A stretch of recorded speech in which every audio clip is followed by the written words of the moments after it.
SDPI നിരവധി സ്ഥലത്ത് വഖഫ് മദ്രസ സംരക്ഷണ സദസ്സ് സംഘടിപ്പിക്കുന്നുണ്ട്. എന്താ കൗതുകം എന്ന് വെച്ച് കഴിഞ്ഞാൽ, വിചിത്രം എന്താണെന്ന് വെച്ച് കഴിഞ്ഞാൽ, ഇത് പലതും ഉദ്ഘാടനം ചെയ്യുന്നതും ഇതിലെ ചടങ്ങുകൾക്കൊക്കെ പങ്കെടുക്കുകയൊക്കെ ചെയ്യുന്നത് കോൺഗ്രസ് നേതാക്കളാണ്. ഇങ്ങനെ ചെയ്യുന്ന ഈ കോൺഗ്രസ് നേതാക്കൾക്ക് എങ്ങനെ പോയിട്ട് മുനമ്പത്തെ അവിടുത്തെ ജനങ്ങളുടെ പ്രശ്നം പരിഹരിക്കാൻ പറ്റും? അതിലെന്തെങ്കിലും ഒരു സത്യസന്ധത ഉണ്ടാകും? ഒരു സത്യസന്ധതയില്ല. കോൺഗ്രസ്സിന് വളരെ കൃത്യമായിട്ട് മനസ്സിലായി, കേരളത്തിൽ ഇനി ജയിക്കണമെങ്കിൽ മുസ്ലിം വോട്ട് മൊത്തത്തിൽ ഇനി വരണം, UDFിലേക്ക് വരണം. ഇല്ലെങ്കിൽ ജയിക്കില്ല എന്ന് കോൺഗ്രസ്സിന് വളരെ കൃത്യമായിട്ട് മനസ്സിലായി. അതിപ്പോൾ LDFന് CPMനാണ് കിട്ടിക്കൊണ്ടിരിക്കുന്നത്.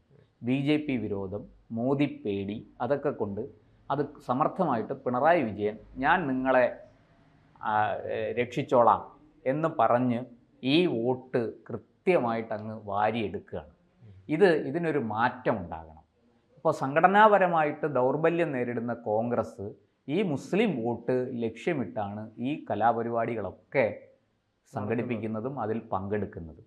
ഇപ്പോൾ അത് SDPI സംഘടിപ്പിച്ചാലും ജമാഅത്ത് ഇസ്ലാമി സംഘടിപ്പിച്ചാലും കോൺഗ്രസ് അതിൽ പങ്കെടുക്കും. കാരണം അവരുടെ വോട്ട് വേണം. അതിപ്പോൾ പാലക്കാട് നമുക്ക് വ്യക്തമായതാണല്ലോ. അവിടെ രാഹുൽ തീർച്ചയായിട്ടും SDPIയുടെ വോട്ട് നല്ല രീതിയിൽ രാഹുലിനത് കിട്ടിയിട്ടുണ്ട്. മാത്രമല്ല, രാഹുൽ എന്താ പറഞ്ഞത്, വിജയിച്ച സ്ഥാനാർത്ഥി ഇലക്ഷൻ കഴിഞ്ഞ് ജയിച്ചു വന്നപ്പോൾ എല്ലായിടവും സന്ദർശിക്കുന്നു, അവിടെ അവരോട് നന്ദി പറയാൻ പോകുന്നു വോട്ടർമാരോട്. അതിലെന്താ തെറ്റ്? ഇപ്പോൾ സോഷ്യൽ മീഡിയ ചോദിച്ച ചോദ്യം, അങ്ങനെയെങ്കിൽ താങ്കൾ RSS കാര്യാലയത്തിൽ പോകുമോ എന്നാണ്. അതിന് അദ്ദേഹം മറുപടി പറഞ്ഞില്ല. സോഷ്യൽ മീഡിയ വലിയ രീതിയിൽ രാഹുൽ മാങ്കൂട്ടത്തിലിനെ എടുത്ത് അലക്കി. ഇവിടെ കാര്യം വളരെ വ്യക്തമാണ്. കേരളത്തിൻ്റെ ഡെമോഗ്രഫി, ജനസംഖ്യാനുപാതികമായിട്ടുള്ള എന്താ പറയുക, മതപരമായ ഒരു ജനസംഖ്യ മാറിയിരിക്കുന്നു കേരളത്തിൽ. അത് വലിയ തോതിൽ മുസ്ലിം വോട്ടുകൾ വർദ്ധിച്ചിരിക്കുന്നു. ആ വോട്ടുകൾ എങ്ങനെയെങ്കിലും പെട്ടിയിലാക്കണം. ഇത് മാത്രമാണ് കോൺഗ്രസിൻ്റെ ലക്ഷ്യം. അതുകൊണ്ടാണ് അവർ മുനമ്പമാകട്ടെ ഇനി മറ്റേതെങ്കിലും ഒരു സ്ഥലത്താകട്ടെ വഖഫിനെതിരെ അവരൊരു അക്ഷരവും മിണ്ടില്ല. വാസ്തവത്തിൽ വഖഫ് വിഷയം നിയമസഭയിൽ വലിയ പ്രശ്നമായിട്ട് ലീഗ് ഉന്നയിച്ചപ്പോൾ കോൺഗ്രസ് കൂടെ ഇരിക്കുകയല്ലേ, അവരുടെ സഖ്യകക്ഷിയല്ലേ. എന്നിട്ട് അതിന്മേൽ നടപടി ആവശ്യപ്പെട്ട് അവർ ഈ വലിയ സമ്മർദ്ദമൊക്കെ ചെലുത്തി വഖഫ് ബോർഡ് നോട്ടീസ് അയച്ചപ്പം ഇപ്പോൾ മിണ്ടാട്ടമില്ല. മുനമ്പത്തുകാർ ചോദിക്കുമ്പോൾ മിണ്ടാട്ടമില്ല. അല്ലെങ്കിൽ വഖഫിൻ്റെ ഈ എന്താ പറയുക, ഇരയാകുന്ന ആൾക്കാർക്ക് നീതി നേടിക്കൊടുക്കാൻ കോൺഗ്രസ്സിന് യാതൊരു താല്പര്യവുമില്ല, അതിനവർ തയ്യാറുമല്ല. അപ്പോൾ SDPI ആയാലും ശരി, ജമാഅത്ത് ഇസ്ലാമി ആയാലും ശരി, ഏത് തീവ്രവാദിയുടെയും വോട്ട് ഞങ്ങൾ വാങ്ങും. അവർക്കൊക്കെ അത്യാവശ്യം വോട്ടുണ്ട്, ഒരു ചെറിയ സംഖ്യ വോട്ടെങ്കിലും ഉണ്ട്.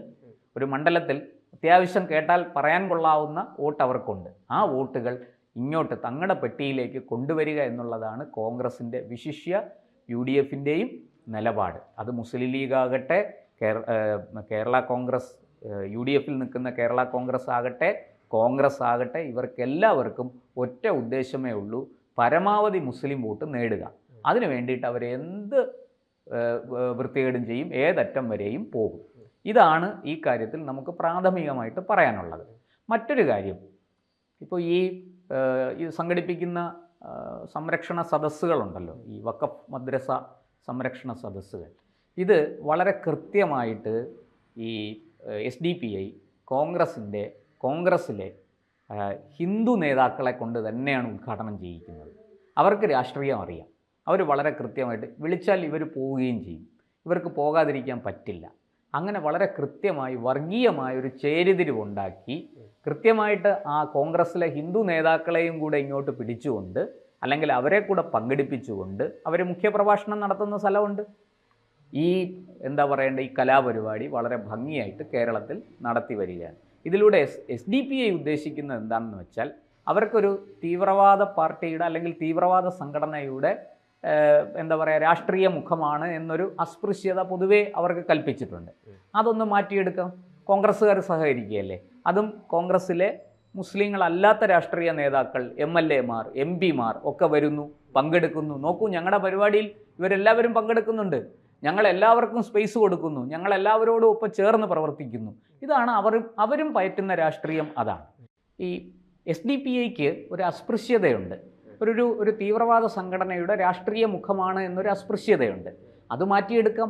കോൺഗ്രസ്സിലെ നേതാക്കൾ വരുന്നു, MLA മാർ വരുന്നു, MP മാർ വരുന്നു, ഇവരെല്ലാവരും ഞങ്ങളുടെ വേദിയിൽ വരുന്നു, ഞങ്ങളെല്ലാവർക്കും സ്പേസ് കൊടുക്കുന്നു, ഞങ്ങൾ പൊതുവായ കാര്യങ്ങളാണ് ചർച്ച ചെയ്യുന്നത്.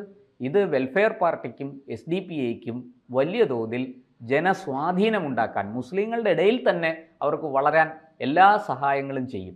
ഇതൊരു പരസ്പരം കൊടുക്കൽ വാങ്ങലാണ് ഈ കോൺഗ്രസും ഈ പാർട്ടികളും തമ്മിൽ ചെയ്തുകൊണ്ടിരിക്കുന്നത്. കോൺഗ്രസ്സിന് എങ്ങനെയെങ്കിലും പരമാവധി വോട്ട് കിട്ടി പരമാവധി MLA മാർ ജയിച്ചു വരണം, അത്രയേ കോൺഗ്രസ്സിന് താല്പര്യമുള്ളൂ.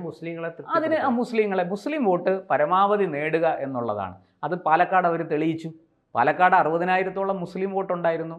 അതിൽ ഗണ്യമായ ഒരു സംഖ്യ അവർ നേടി എന്നുള്ളതാണ് സത്യം. എന്നാൽ CPIM-ഉം ഇതേ വിഷയത്തിൽ, മുനമ്പം വിഷയത്തിൽ എടുക്കുന്ന നിലപാട് ഈ മുസ്ലിം സംപ്രീതി ഉണ്ടാക്കുക എന്നുള്ളത് തന്നെയല്ലേ? തീർച്ചയായിട്ടും ഇവർ തമ്മിൽ മത്സരത്തിലാണ്.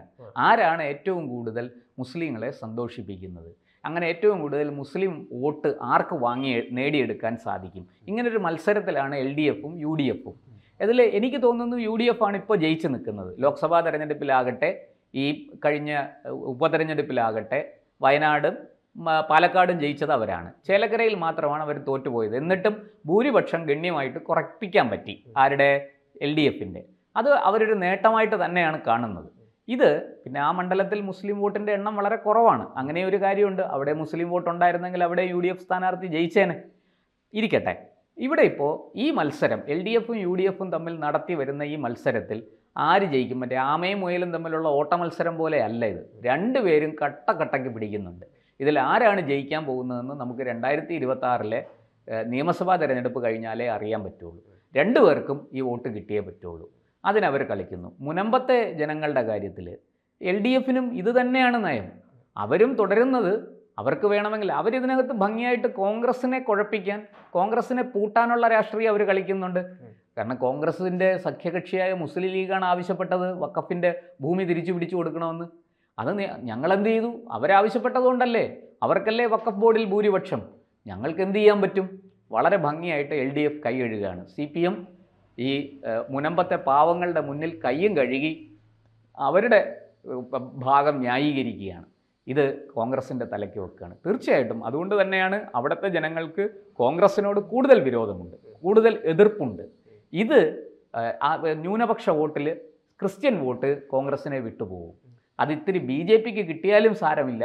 ഈ മുസ്ലിം വോട്ട് പരമാവധി നമുക്ക് പിടിച്ചെടുത്താൽ വീണ്ടും UDF-നെ തോൽപ്പിക്കാം. ഇതാണ് LDF-ൻ്റെ കണക്കൂട്ടൽ. കൃത്യമായ രാഷ്ട്രീയമാണ്, മതധ്രുവീകരണം വരുത്തിക്കൊണ്ടുള്ള രാഷ്ട്രീയമാണ് രണ്ടുപേരും പയറ്റുന്നത്.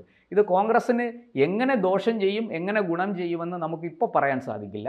തെരഞ്ഞെടുപ്പ് കഴിഞ്ഞാൽ മാത്രമേ പറയാൻ സാധിക്കുകയുള്ളൂ. പ്രത്യേകിച്ചും നിയമസഭാ തെരഞ്ഞെടുപ്പ് വലിയ അടിയൊഴുക്കുകൾ സൃഷ്ടിക്കുന്ന ഒരു തെരഞ്ഞെടുപ്പായിരിക്കും. കേരളത്തിൻ്റെ ഭാവി എങ്ങോട്ടാണ് എന്ന് ഇപ്പോൾ ഈ ഉപതെരഞ്ഞെടുപ്പ് നമ്മൾ കണ്ടല്ലോ, വളരെ കൃത്യമാണ്. ഒരു കോൺഗ്രസ് അനുകൂല ലോക്സഭാ തെരഞ്ഞെടുപ്പിന് ശേഷം നടന്ന ഉപതെരഞ്ഞെടുപ്പുകളാണ്. അപ്പോൾ അത് വളരെ കൃത്യമായിട്ട് കേരള രാഷ്ട്രീയത്തിൻ്റെ ദിശ അത് എങ്ങോട്ടാണ് തിരിഞ്ഞിരിക്കുന്നത് എന്ന് നമുക്ക് കൃത്യമായിട്ട് മനസ്സിലാകുന്നുണ്ട്. അത് തിരിഞ്ഞിരിക്കുന്നത് UDF-ലേക്കാണ്. വരാൻ പോകുന്ന തദ്ദേശ തെരഞ്ഞെടുപ്പ് കഴിയുമ്പോൾ അത് കുറേ കൂടെ വ്യക്തമാവും, UDF ആണോ LDF ആണോ. ഇതിനകത്ത് ഇതിൻ്റെ ഇടയ്ക്ക് നിന്നുകൊണ്ട് BJP എത്ര നേട്ടം കൊയ്യും, ഇതൊക്കെ നമുക്ക് വരുന്ന ഒരു വർഷത്തിനുള്ളിൽ അറിയാൻ സാധിക്കും. തുടർന്ന് നടക്കുന്ന നിയമസഭാ തെരഞ്ഞെടുപ്പിൽ ഇത് പ്രതിഫലിക്കുകയും ചെയ്യും. ഇതാണ് കേരള രാഷ്ട്രീയത്തിൻ്റെ ഇപ്പോഴത്തെ അവസ്ഥ. കോൺഗ്രസ് വളരെ കൃത്യമായിട്ടും ഈ പറഞ്ഞതുപോലെ മുസ്ലിം വോട്ട് ചാക്കിലാക്കാൻ, തങ്ങളുടെ പെട്ടിയിലാക്കാൻ SDPI-യെയും വെൽഫെയർ പാർട്ടിയെയും ഉൾപ്പെടെ സ്വാധീനിച്ചുകൊണ്ട് മുസ്ലിം വോട്ട് ബാങ്കിനെ തങ്ങളുടെ പക്ഷത്തേക്ക് കൊണ്ടുവരാൻ അവർ കിണഞ്ഞു പരിശ്രമിക്കുന്നുണ്ട്. അരയും തലയും മുറുക്കി രംഗത്തിറങ്ങിയിട്ടുണ്ട്.